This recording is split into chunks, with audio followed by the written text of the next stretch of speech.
Hi, everybody. Welcome back to the Idea Generator. This is episode number 3, and it is called Look Better. First off, do your homework. Go back and do the homework from the last one you've seen. This isn't going to work unless you do the work, because I can't come up with the ideas for you. Well, I can, but I'm not going to. Okay, so today's episode is all about seeing things as other things. What does that mean? Well, it's basically seeing, let's say, seeing objects as other objects. Who does this kind of thing? Poets do this a lot. Magazine advertisers do this a lot. You'll see, let's say, I don't know. Let's say you see a soda can as a space capsule. Or let's say you see a chair as a four-legged creature. Or maybe a six-legged creature. I don't know what kind of crazy-ass chairs you have at your house. But anyway, it's looking at something and interpreting it in a different way.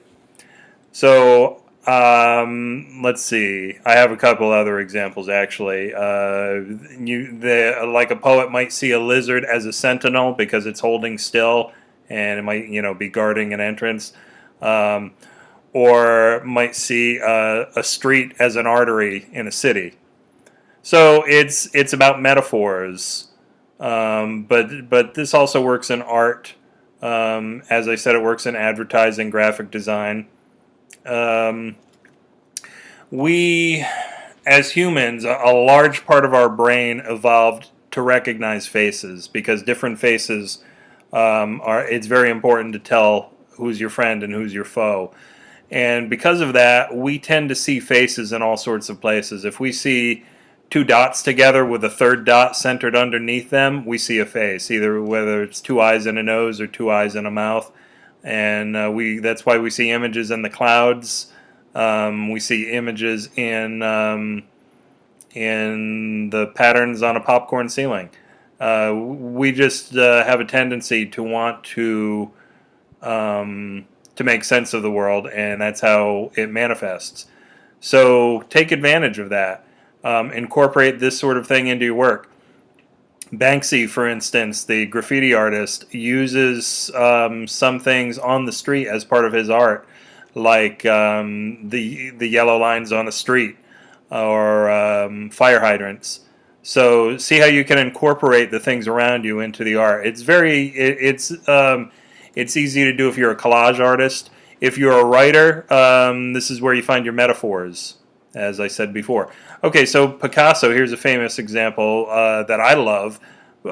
Picasso's Bull's Head. He was digging through some junk, not the heroin kind, Ivory, but the junky junk kind that you'd find at a junkyard. And he found a bicycle seat and bicycle handlebars.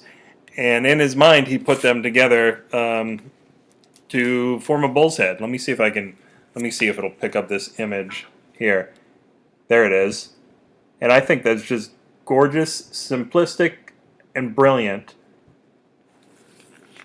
So, not everybody would see that. Picasso had a thing for bulls, and that manifested in a lot of different ways. And you have a thing for something else, or maybe bulls too, who knows. But you can put things together in your world to make art through this method. So Hermann Hesse, in a book called Magister Ludi, also known as the Glass Bead Game, I think it's called. A character in that book says something along the lines of everything is up for interpretation.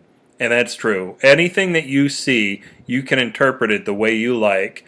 And because of different experiences, different input in your life, you will interpret a thing differently than someone else will.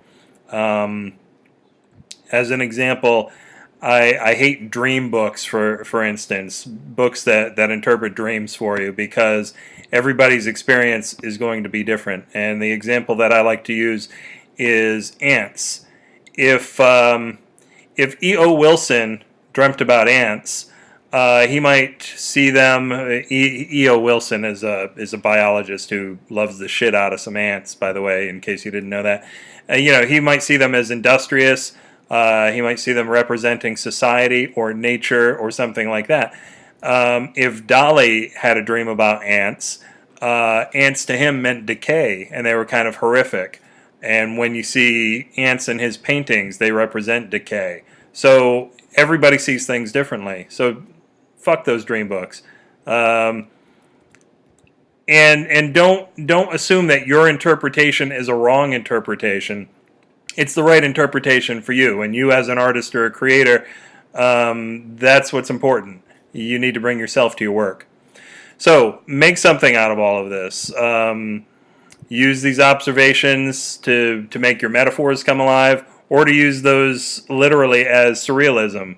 You can use them in sculpture or design, graphic or otherwise.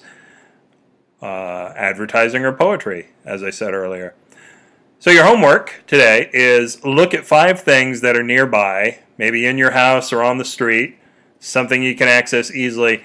See what else you could interpret them as. Maybe you might see a telephone pole as a scarecrow, for instance, or grass as a carpet, or something like that. So do that. Write them down, or draw them, or do something to bring them into our concrete world.